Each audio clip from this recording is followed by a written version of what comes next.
Welcome to another episode of the Bobcast. It is a spring sports edition, and today we start with women's lacrosse and head coach Haley Weir.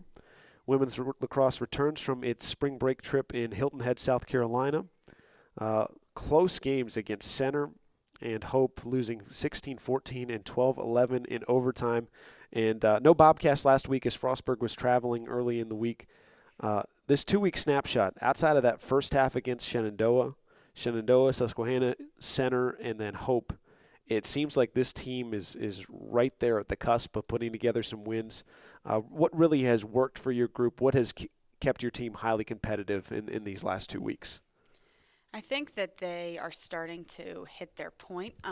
They're a young team, and we knew we would kind of have some complications going into season, but I think that they have hit their point of knowing that they are much more talented than the scores are reflecting, and I think that they are kind of understanding the steps that we need to start taking in order to have these closer games, and now we just kind of need that last piece of the puzzle to really finish the game. Early in the season, it was draw controls with Randolph-Macon. It was offensively with McDaniel. It seems to me that the team kind of hit an offensive turning point, to say the least. Double-digit goals since then against Shenandoah, where you get 5 points out of Maggie Roscoe, a goal and 4 assists, 4 goals from Lindsay Coleman. Morgan Cavey breaks out and has a Morgan Cavey kind of game. How did that performance kind of set the tone and set the standard for your offensive group, and how have they progressed here in this last week, 2 weeks? I think that we've been saying all season that our attack is one of our most talented parts of the field, and that when we go against other teams, that I think that that side of the field has the ability to really win those games for us, and that I think the problem with the Shenandoah game was we just dug ourselves such a big hole that we couldn't get back out of it, and our attack showed up, but it was just too late compared to what we had already dug in. So I think these last couple games after that, they've really known that and had the confidence in what they can do and have proven that as we've moved forward. Well, then let's jump to this week, the Center game, a game in which Frostburg led 8-6 at halftime. Center takes the lead. Frostburg goes back ahead 12-10. What can you say about the swings and momentum of that game and the resiliency that your team showed over the course of the game? I think that that was a game kind of like Susquehanna and that we were up pretty much the entire game. And I think that the problem that our team has had and that I've had with the team since I've been here, and I know in previous years before I got here was also a problem, is that they just don't quite have that full 60 minutes in them yet. And I think we really have been working to try to find that. I mean, we were up the entire game in Susquehanna or tied, and so to lose in the last 12 seconds of the game was frustrating. And the same thing with Center, and we both of those games we've had opportunities to kind of be on the other end, and we just haven't finished them. And I think that those are little things that we need to work on in practice and kind of game scenarios in order to prepare so that when that happens, that we are confident in our abilities. Looking at the numbers from that Center game, Stephanie King put up her most productive game since Bridgewater. Offensively, Summer Cavey gobbled up 9 draw controls. Those players were productive as first years. Those were some of their best games of the season. Are those the kind of efforts that you're looking for consistently now that they are sophomores? And a sophomore, that can be a leadership position on this team. We have talked about consistency more than anything. I feel like even with Lindsay Coleman in that group as well, sometimes they are on and sometimes they're off, and we just can't have that consistency as a sophomore anymore. You had your chance as freshmen to kind of get those nerves out and understand your role and where you are, and now that they're sophomores, because of our size of our team, those expectations are set in their reality, and we've talked about that a lot with them of how big of a role they all play and how much they all have to be on, and we can't have these moments where we pick and choose one game to be on and one game to be off. So to be a little bit more consistent over the past couple games has been a positive thing that I think they're starting to see as well. For Frostburg against Susquehanna and Center, halftime leads in the second half. What was your team able to do successfully to get in position to be in those games and win those games? I think the draw controls was very helpful. I mean, technically you get the draw, you should be able to put the ball away in the back of the net. So I think that having that confidence in our midfield to be able to come up with some of those was very helpful. I think the movement on attack and being able to have some confidence back there. I mean, Susquehanna, Shelby Brunette with 3 goals all of a sudden, like that came out of nowhere. And I think that we expect those performances out of each one of them, and that's where I think that we've had some of these closer games, is because so many people have stepped up, and we just need kind of that next person to take that next role. Finally, the Hope game, an overtime loss, 12-11. Whenever you're playing whatever it is, college lacrosse, field hockey, soccer, anything in overtime at any moment, you're going to be rushing the field or you're going to be miserable, for the bus ride home. To lead up to that point, Stephanie King scored with 25 seconds left to force overtime. King and Morgan Cavey scored all 11 goals in that game. Just to get to that overtime period, your team had to execute late. What was it like for King to make that play just to get to that point? That was a crucial moment in that game that we had talked about, and before, those moments that kind of make or break a game, and that was one that was just on the positive side of it. It was just so uplifting for the team, and such a crucial moment that I think the team just vibed off of completely when she did, and then she kind of threw her stick down. You could tell that she just wanted it for the whole team, and that she had tried so hard that whole game with all those points. I mean, that was her best performance that she's had, I think, ever here as a player. So I think that that was a solidifying moment of really saying and kind of marking her confidence out there, and knowing that we should have had that game in the bag. What are you looking for to kind of with this team? You mentioned consistency, just in those late moments to get over the hump, because this team, it seems, there are reasons earlier in the year where certain aspects weren't up to par. It seems like this team has been able to put together strong performances. What are you looking to get a 60-minute game from this group? I think that the consistency needs to be more towards the beginning and the middle of the game. I think that our team really, for some reason, likes to have us be these nail biters where we decide to get down in a hole and then slowly climb our way out, and we kind of peek over the side of the edge and then drop back down and peek back up. And I think that we really need to have that confidence going in from the beginning to know that we can hold them up there. The Hope game, for example, like, we let the refs play such an important role in that game that it shouldn't have even got to that point. We should have been more confident in ourselves that we didn't even need to go into overtime. So to allow that ref's call at the end to kind of make that game was just heartbreaking, and the fact that it shouldn't have even got to that point. It's still a really young group, and just week to week, week 4 to week 5, that so much can change. This week is W&J and Misericordia, both teams that played in the conference finals of their respective conferences last year. We finally get you back at home here after spring break last week. What are you looking for out of your team in 2 games that your team can really, they have been competing, look to go over the edge and pick up a win?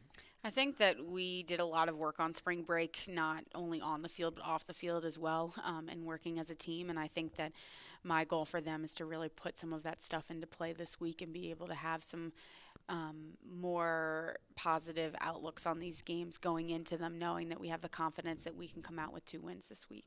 Well, we're fired up. Bobcat Stadium, Wednesday and Saturday, we'll have women's lacrosse. Head coach Haley Weir, thank you for joining me once again. Thanks, Andy. Next on the Bobcast, we have softball with head coach Bill Vasco. The Bobcats played 8 games over 6 days during spring break. Frostburg State a 6-2 record in those games. Coach, overall from the trip, what were the highlights from your perspective? I thought we did really well in terms of all phases of the game, hitting, pitching, and defense. It was a great opportunity to, be outside on a consistent basis. We had a really good practice here outside on our field before we left, and then was able to get 1 day of practice in down there. And the weather cooperated. It was a bit chilly, but we were able to get in all of our games, and it was just nice to be outside on a consistent basis and playing on a regular basis. And, all phases played really well during all 8 games. Unfortunately, we weren't able to finish the job in the doubleheader against Salem, but it was really nice that everybody was able to contribute to wins over spring break, so I'm really happy with that. You spoke about being outside on a consistent basis.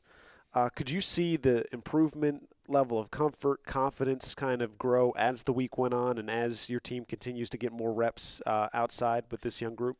Yeah, obviously defensively it makes a big difference to be out on a field practicing and playing on a consistent basis to not only get the reps but also work on situational defensive kind of things. And that paid big dividends during the spring break trip. And then being outside and playing on a regular basis and seeing live pitching that's not your own pitchers also really helps as well to develop some consistency at the plate. And I think that really shows in the statistics that we had during the spring break trip, that we, really did well offensively, not only at the plate but also on the bases as well. And that was a big emphasis going in, was to do our job in terms of getting on base, driving in runs, and being aggressive on the bases. Yeah, quite a few run rule performances, and we've seen kind of year over year these spring break trips, these early trips are a great way to build confidence in young players. We saw last year with Ramey and McCarty kind of break out this time of year. Amber Keem seems to be following in that trend as well. What have you seen from her and her confidence, and then really the younger players overall, and how they've been able to get some success over this break? One thing about Amber is that she's towards the top of our order, and she's come up in situations with a lot of base runners on base, and she's continued to come up clutch with big hits and extra base hits to drive in runs, which has been key to kind of propel our offense in the right direction in those kind of situations. And then I'd also like to give a shout out to freshman Erica Payne, who hadn't played a lot at the beginning of the season, but got more playing time both in the outfield and at second base over this trip as well. And she's really stepped up and done what we've asked her to do in terms of playing multiple positions. And she wasn't an outfielder coming in, and she's worked hard to do that, and she's really performed well at the plate and been a nice surprise, especially over that trip, to really help us out.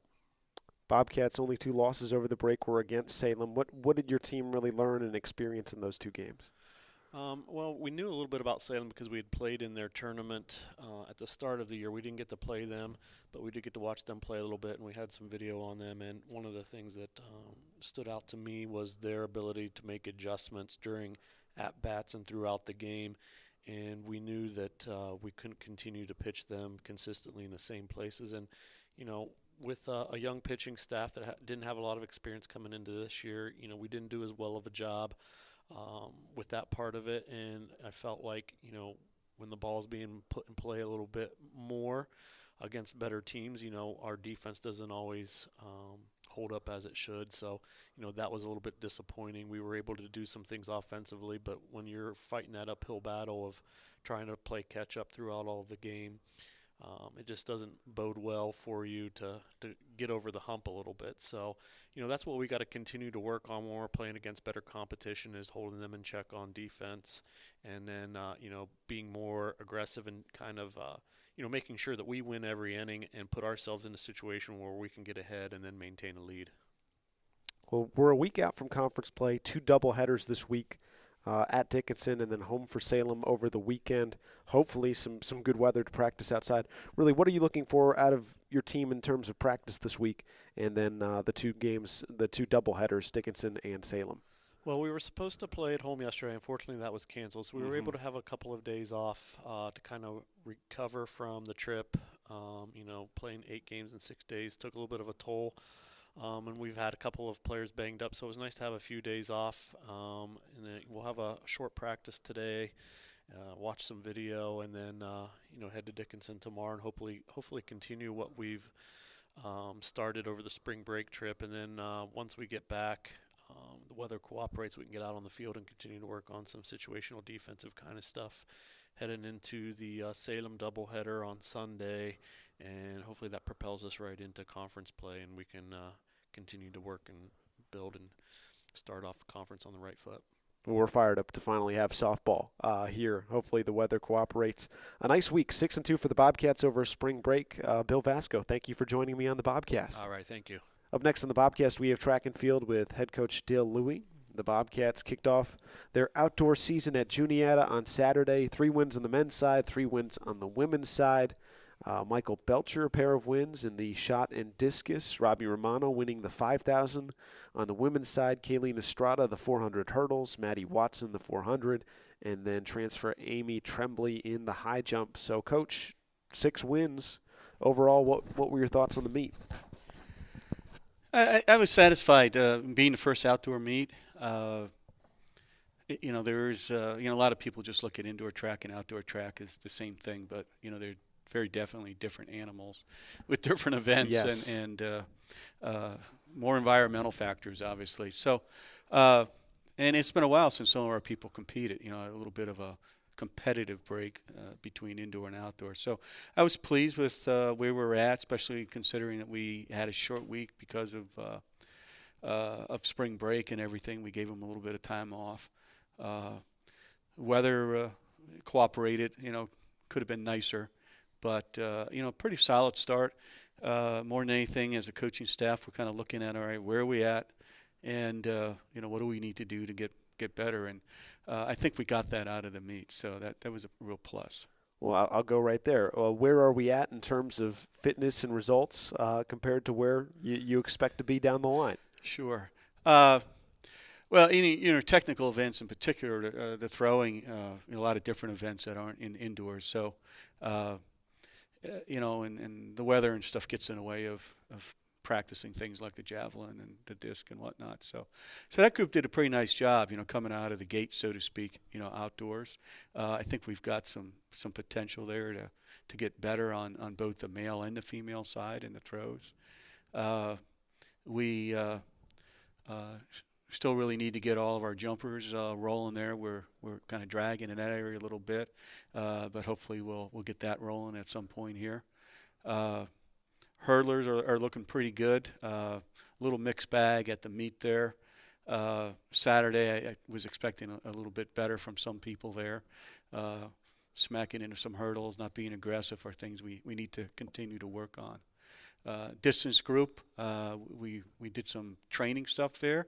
That group continues to progress very well, and really looking forward to seeing what they do by the end of the season. We'll definitely be spreading them out to different events. We had them kind of congregated in that 5K in particular. Sure. On Saturday. The sprint group's a group that really has to continue to work to develop. I think you're going to see us moving a lot of people around in that sprint group, trying to find out what our best relay combinations are and what the best events are for those individuals. So the meet Saturday, very much was helping us with that particular group. For both of your rosters for the outdoor season, it seems like you've added to both the men's side and the women's side in terms of overall athletes, not necessarily who showed up on Saturday. How can maybe some little infusions benefit your team? Well, I think, like case of Mike Belcher there is a very talented young man, talented in a couple of different events, so he's going to have an immediate impact there. And, you mentioned Amy earlier, and she's somebody that's not competed for 2 years because of going to another school before she came here. And she shows, a lot of ability. It's always good for the team to see reinforcements, it helps raise the spirit, helps provide a little bit more competitive environment there at practice. And those are all things that make a team better. Now, we talked about event coverage for the men's team in the indoor season. Now that things are shuffled a little bit, does that kind of coverage carry over to the outdoor side? What are we looking at, really, both men's and women's side? Of course, women's the smaller roster in terms of the event coverage for this outdoor season. Well, on the men's side, I think we'll continue to have really good coverage because we do add some distance events where we are certainly going to be able to move people into those events. And the throws, clearly we add some more events as well, and we're probably a better outdoor throwing team than an indoor throwing team because of the addition of some events and things. So our coverage will be pretty good there. We pick up the 400 hurdles, and our hurdlers are actually probably better 400 hurdlers than high hurdlers, so that should be a plus for us.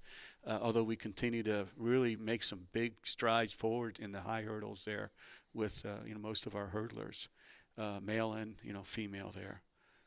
So we're confident that we can make a presence known when we go to meets. And really, talking about the relays, the men's side, there was quite a bit of success with the DMR indoor. Outdoor, you've got a couple different relays. We never really got to see Frostburg run a 4x4 outside of really the first meet of the year and still finish top 20 in the region. Are you excited for the prospects of your team in those relays? Yeah, we've got a lot of work to do in all of our relays, and that goes a little bit to some of what we talked about earlier, trying to sort out all right, who are the people, who can get that stick around, because that's as important as, speed. There's a lot of people out there. All you got to do is look at the United States Olympic team on the men's side. We have a very difficult time getting to stick around the track in the 4x1, and it just goes to show that your fastest people aren't necessarily always the people that are your best people, in some of the relays. So particularly the 4x1. If you get that combination of good stick work and speed, then obviously you got a good situation. How much does practicing outside help figuring that out? Well, it helps a lot. You can't replicate 4x1 handoffs if you don't have a track to practice on. And being inside is not conducive, to that. Hopefully we can get out on that track and get the work in that we need to get in to be good. There's been some changes in the rules this year with the 4x1, which I think actually is going to help every team out there. It's going to be, I think, easier to complete your handoffs with the new rule. So that should help us out because we are going to be putting together a relatively new team. So Sure. It'll help us mesh maybe a little bit faster. Finally, this is speaking to the men's side. After ending up after the shuffling and the conference ruling, the Bobcats were very close to third in the conference at that meet. Are expectations high here for the outdoor season, saying, hey, look at the conference, look at where we ended up in indoor. Do you think we can take another step higher in outdoor? Yeah, and that's definitely on the minds of everybody. Again, a lot of different events, outdoors and indoors. So some of it is just kind of, to answer your question, kind of have to see how it shakes out with, Sure. What some of the other teams have. For example, seen any javelin throwers, throwing inside. So you really don't know what other teams have until they start getting out there and doing that. So, I say, too, take it one step further, and what you brought up is we were only 30 points out of first place. And the way the scoring is in track and field, with first place being 10 points, when you get down to it, even the fact that our 4x4 team, was hammered to the ground and finished dead last, it's probably good that they actually tried to finish the race. Where would we have placed in that race there? And where then would we have placed, in the meet overall? We hope that this motivates the men. The women, have their own motivations, I think, in terms of, just trying to take one step forward and getting better every meet, in terms of participation. We've had a rash of injuries on our women's side that have and they've been long-standing injuries, and it's really hurt a team that's got some talent. Unfortunately, we've not been able to put the talent out on the track and the field. Well, we're excited for this outdoor track and field season. Frostburg Track and Field off and running. We're excited to have you here in just a few weeks. And Coach Dale Louie, thank you for speaking with me once again. Thank you very much. Take care. Next on the Bobcast, we have tennis with head coach Jeff Splinter. The Bobcats men's and women's tennis squads kicked off CAC play, and they both picked up non-conference wins over McDaniel last week. Then they took on Southern Virginia St. Mary's and Mary Washington. The highlight of the weekend was the women's 6-3 win over St. Mary's, the first win over St. Mary's since joining the CAC. So here with Coach Splinter, we'll start with the McDaniel game, the McDaniel matches, a sweep. Justin Davis, Jeffrey Goldring both winning in the singles and doubles play. Women win all 6 flights that were played. What did you see in that McDaniel match that really stood out to you? Yeah, we talked about last week getting a good start in doubles, and that's one thing we emphasized. We got out to a 2-1 lead for the men, I think, maybe 3-0. And then, the women got out to an early 3-0 lead, really dominating in doubles with Kate and Jenna at 1 doubles and Sammy and Shay at 2 doubles. So it's just, playing together, looking to, get a good start, high energy, especially in the non-conference games. We wanted to use Wednesday as a tuner for the weekend and make sure we're playing our best tennis going into CAC play. And I felt like we were really able to do that Wednesday, and then also got to show off the brand new scoreboard outside. So that was exciting. I was about to say, it was Frostburg's first home match of the spring.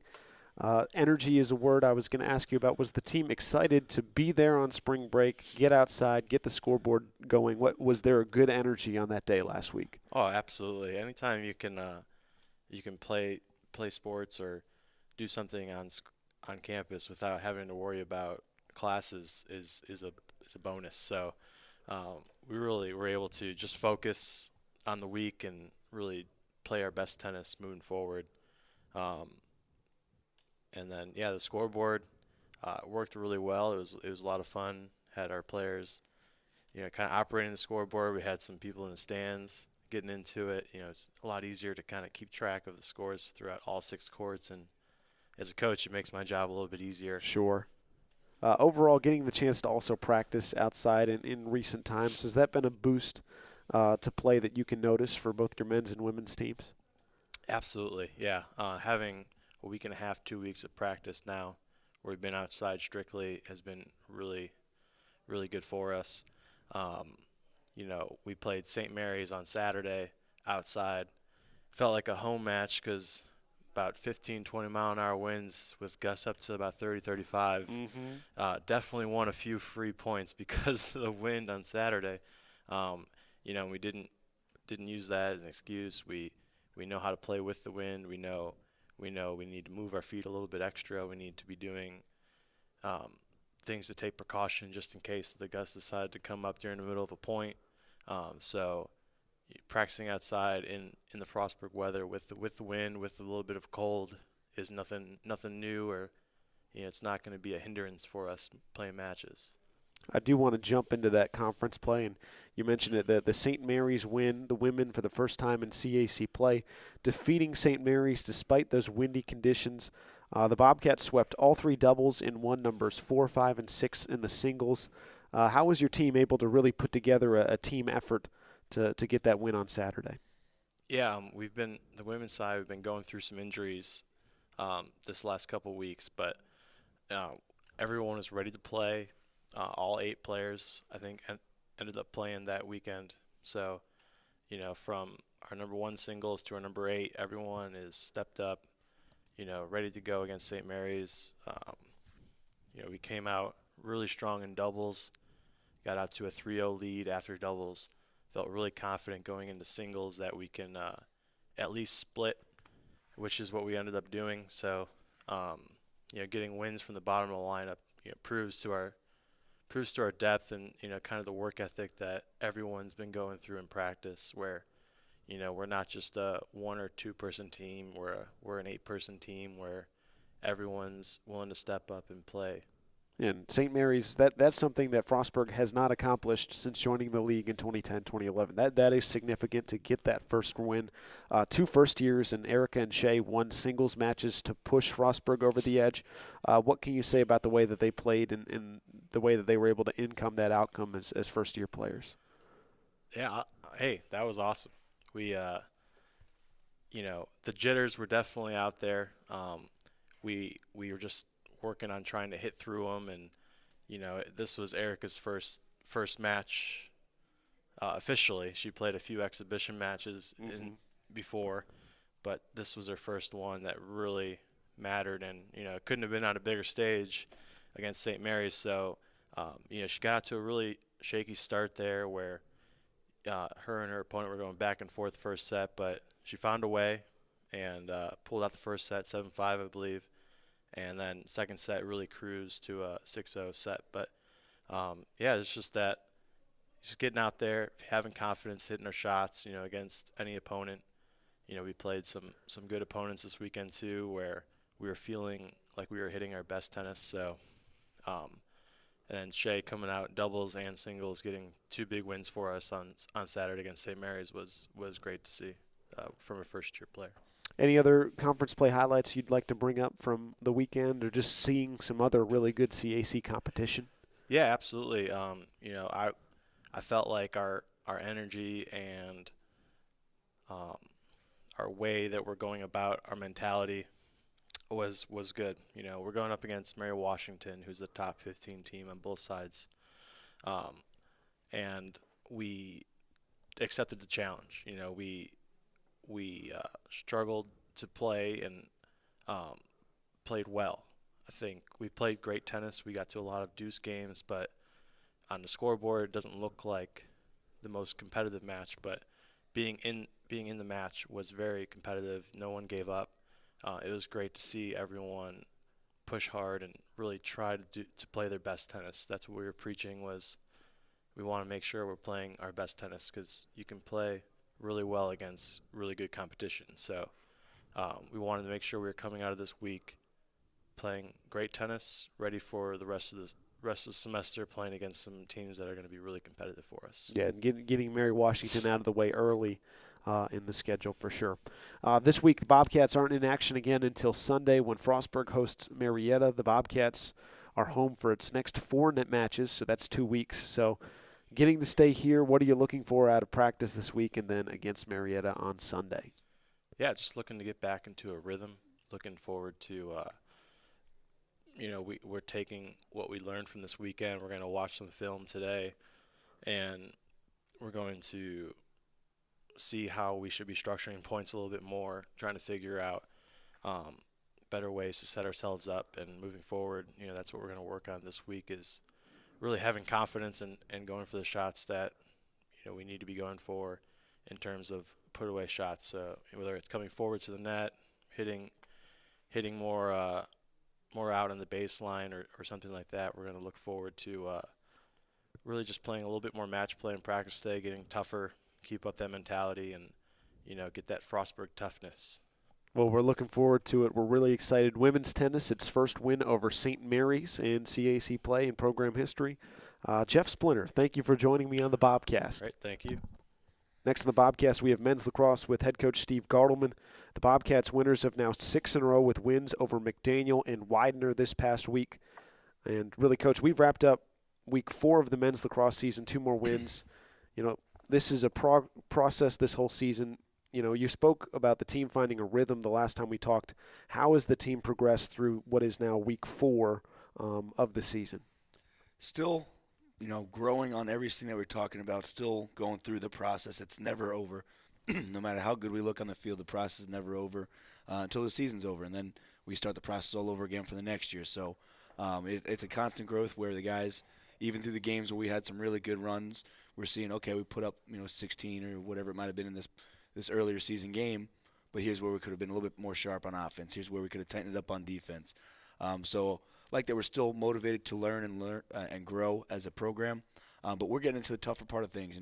McDaniel and Widener were 2 really strong programs that we, were appreciative to have those competitions against while finding a way to get the win. And we know it's just going to rev up as we go deeper into the schedule, eventually into conference. So we're excited that we're learning, we're growing, but we're just kind of getting ready for what we're getting into now. You spoke about McDaniel and Widener offering bigger challenges. Your team ran into adversity. I would say that the end of the first half against McDaniel, where they peel off 3 in a row and come back within 1, and then at Widener goes up 2 goals in the 4th. In those moments of adversity, how did your team kind of respond following those runs by the opposition? Yeah, I think we took, the for lack of a different explanation, a punch in the face to the right way of not being rattled, not being shaken off of our foundations that we've worked on, and not being shaken to individuals. That was the biggest part, is that we didn't get shaken to be, I have to take over the game, or this is because of me. Nobody felt that they made a mistake and cost us the game more, or, did something that has to win the game for us. It was, stay the course. All right, you made a mistake. I got you on this one. And the guys are really bonded. And as those moments were getting more and more intense, the sideline got more and more excited, more and more energetic, and feeling positive vibes out there. So I think the guys just continuing to trust each other. That's the biggest thing that we talk about, is trust yourselves, trust each other. And if a mistake happens, the only thing we get to do is play a lacrosse scenario on the other end. It's not something we can dwell on and live with. So they've done a great job of that. Staying within system, I thought it was kind of fitting for the Widener game. You got big games from Ward and Sipes and the guys you typically have, and it was Jordan Edwards scoring the game-winning goal. And we talked earlier this year about getting more of that second midfield line in, and so they're ready for those big moments. Was it fitting for, contributions to come from everywhere to pick up that Widener victory. Yeah, absolutely. As we were getting into the McDaniel game or finishing up the McDaniel game, we were starting to feel a little bit of the change of season sickness coming in. We had a couple guys pick up the flu and a couple guys with some sinus infections and shaking some of that. So we were playing with some lower energy levels in general. Unfortunately, we had to leave 8 guys at home to travel to Widener because they were feeling pretty rough. So it was essential to play deep, but throughout the season we were talking about getting JoJo and Taylor and Bowman. Jake Bowman was the guy who got sick, so he unfortunately had to stay home. And Kyle Kinney and Noah Rourke were 2 guys who stepped up into that midfield line and played a good chunk of minutes for us there and helped out. But to see JoJo, who's been shooting the ball great right now, he's putting almost every shot on net.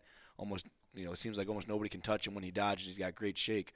But we worked on some drills in practice to work on that exact scenario, actually, something we like to do in our offense. Put a couple drills in, and JoJo was the guy who was like, Coach, I like this drill. And it was just perfectly fitting for him to, mention that, run a whole bunch of drills at practice, and we score 1 goal in what we worked on, but it was the game winner, the most important goal, and it was textbook. So I was really happy to see, our depth pay off and guys do stuff that we work in practice, showing off in crunch time. Yeah, talking about finding ways to win and being multiple. The Widener game itself is kind of funny to look at. It's an 8-8 halftime game. Both teams are scoring, and then the third quarter, boom, it slows down, and the scoring's at a premium the rest of the way. How did that game kind of change throughout the game, and how did your team dictate that change? I think it was 2 like-minded teams. Sure. We went out there, and we both wanted to play fast. We both like pressure defense. We're both pretty talented squads. And their face-off group was doing a great job against our face-off group.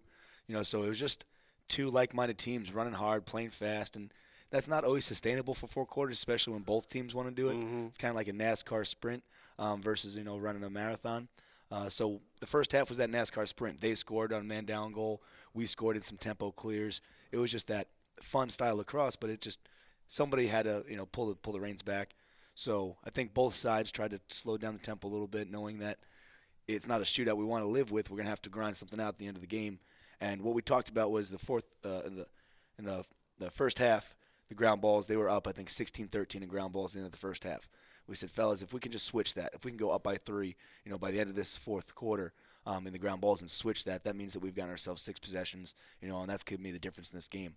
I think the final count of the ground balls was 26-23, and the guys did exactly that. It doesn't always work so perfect, but we talked about literally, let's just flip that, trying to give them a really reachable goal as far as getting a few more possessions, and ultimately in a 1-goal game, we kind of see that maybe being the tipping point. Came out with a win, kind of like that Eastern game where your team came back in the fourth quarter.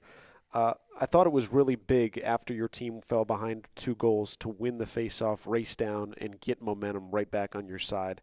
How important was that play to really get your team back engaged in the game? It was huge, and Sammy Nafig is a big part of what we do in our face-off unit entirely with the wings and Drew Mash and Mike Thorne and Sean Winans, all those guys out there. But Sammy's kind of like the spearhead of the unit right now. He's the hammer, and he's doing a lot of work for us. And he was, let's call it streaky in the first half. We're usually kind of trusting behind Sammy. We're like, he's going to get us the rock. He's going to get us the rock. And there's a good face-off unit that we went up against, and he was kind of streaky. So once we were able to make one, put one in the back of the net, get it back, and do it again. We're like, okay, now it's starting to feel like Frostburg ball. Now it's starting to feel like Sammy's back. It's starting to feel like we're back, and it just felt right again. And the coaching staff and the guys, we never really felt, this was out of reach for us. We never felt like, hey, we can't do this. It was just a matter of when. When's that, light bulb going to go off? And then the defense really turned it on in the second half in the fourth quarter. Sammy started winning more faceoffs. Our offense was shooting at a high clip. So maintaining that energy, finding a way through the wrinkles in that second and third quarter, and then coaches coming back to us. We're make it, take it ball. Offense is fast, defense is pressure. So it just felt right. All of a sudden, something clicked, and that piece of the puzzle might have been Sammy. Sure. Another exciting win for the men's lacrosse team. Unfortunately, I had a question ready about starting fast. 3 out of the last 4 games, Widener notwithstanding, FSU has taken the lead after the first quarter, which wasn't the trend early in the season. What has led to that kind of early success in being able to play with a lead? I would say their success is now, our defense, is always what it is. So if we don't win that first face-off, our defense is a solid part of our team, the backbone of what's let our offense do what they do. And take a few chances. But now the offense, they know what our schemes are so well that they're just playing, and they're not thinking anymore. You don't see them like, okay, where do we go?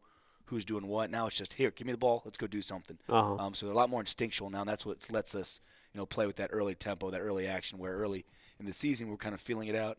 Okay, here's what they're doing. Got it. Now let's go.